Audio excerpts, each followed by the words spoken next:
Long before refrigerators, water filters, and irrigation systems, there was clay. Just clay, water, and fire.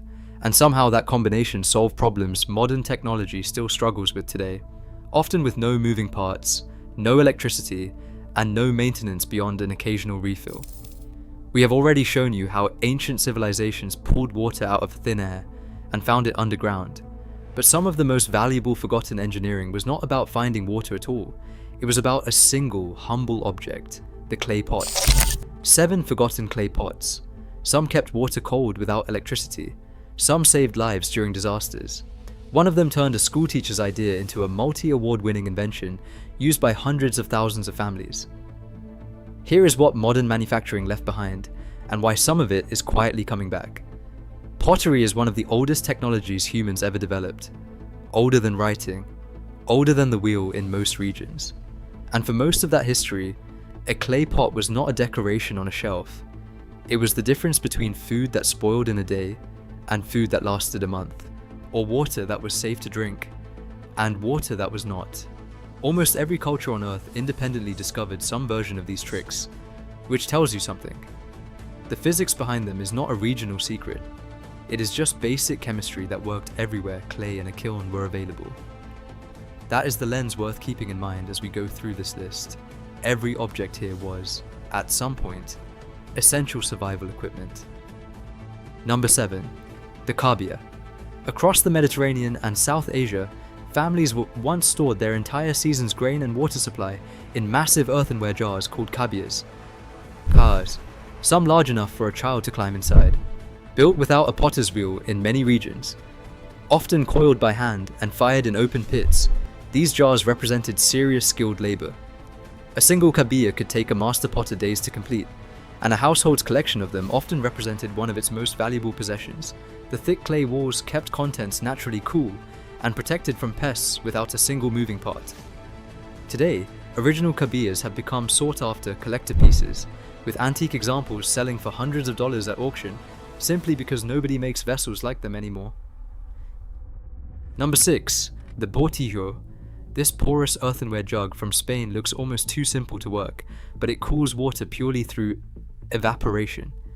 Water seeps through microscopic pores in the clay, evaporates on the outer surface, and pulls heat out of the water inside, often dropping the temperature several degrees below the surrounding air. Spanish farm workers carried Botijos into the fields for centuries, specifically because they outperformed any container made of metal or glass under direct sun, and the design even includes a clever double spout shape that lets you drink straight from a stream of water without touching the jug to your lips. No ice, no electricity, no moving parts. It's still manufactured and sold across Spain today, prized by people who would rather not run a refrigerator just to keep a jug of water cold. Number 5. The matka, also called surahi in parts of South Asia. This unglazed clay pot does the same evaporative trick as the botijo, but it does something else too. The clay naturally filters fine particles out of the water and slightly alkalizes it as it sits, which is part of why generations of households swore by its taste over anything stored in metal or plastic, and why many people insist matka water simply tastes better than refrigerated tap water. For generations, families relied on the matka instead of any mechanical cooling, refilling it daily from a well or tap.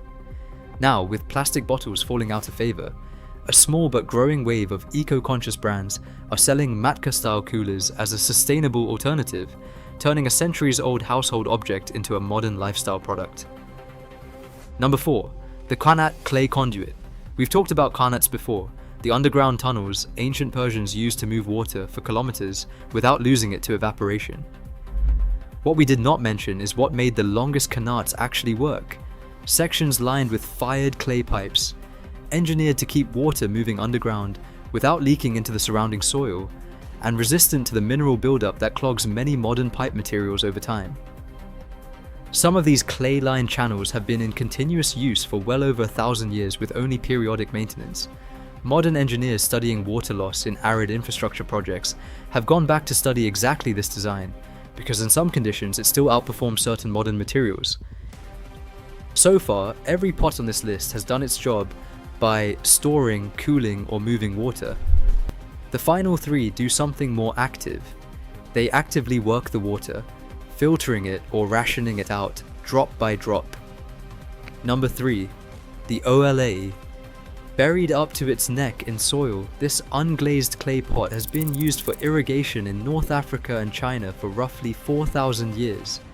Fill it with water, bury it next to your plants, and the porous walls slowly release moisture directly to the root zone, only when the soil actually needs it, which means almost no water is lost to surface evaporation or runoff the way standard watering wastes it.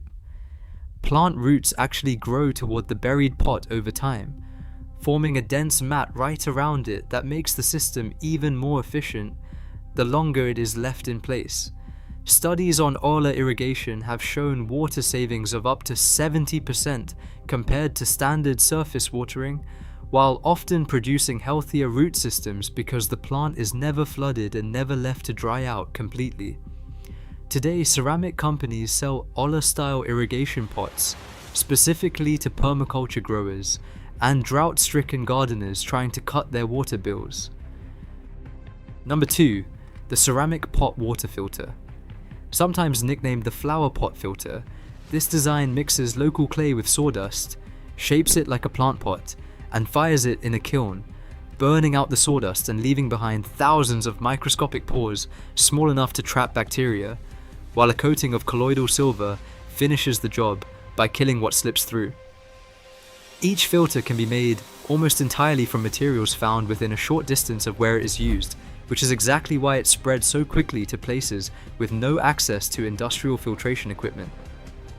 Organizations like Potters for Peace have used this exact design to set up small, local filter factories in disaster zones and developing regions, providing clean drinking water to communities with no other access to it, and creating local manufacturing jobs in the process. It's one of the simplest objects on this list, and arguably one of the most life-saving. And number 1, the zeer pot. In 1995, a Nigerian schoolteacher named Mohammed Ba Abba revived an ancient evaporative cooling technique using nothing but 2 clay pots, one nested inside the other, with wet sand packed in between. As the water in the sand evaporates, it pulls heat out of the inner pot, keeping vegetables fresh for weeks instead of days, with zero electricity in a region where many homes still have no reliable power grid at all. The idea was not new. Versions of it had been used in parts of Africa for centuries before refrigeration arrived and quietly pushed it out of memory. But Abba's version won the Rolex Award for Enterprise, and the design has since been distributed to hundreds of thousands of households across Africa, dramatically cutting food spoilage for families who previously had no way to store fresh produce at all, and in many documented cases allowing young women in particular to attend school instead of spending their mornings selling produce before it spoiled, turning one teacher's revival of an ancient idea into a genuine humanitarian and economic success story. 7 pots, no electricity, no moving parts, just clay, water, and a few thousand years of trial and error that modern manufacturing simply stopped paying attention to once cheap plastic and grid power made it easy to forget why any of this worked in the first place. What is worth noticing is how cheaply most of these can still be made or bought today. A Botijo or a matka costs a fraction of an electric cooler, an Ola pot costs less than a single season of extra water bills, and a ceramic filter, in the regions where it is needed most, has been built for less than the price of a single case of bottled water, while lasting for years.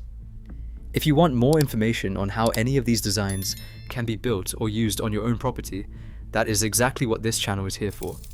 Until then, stay self-reliant.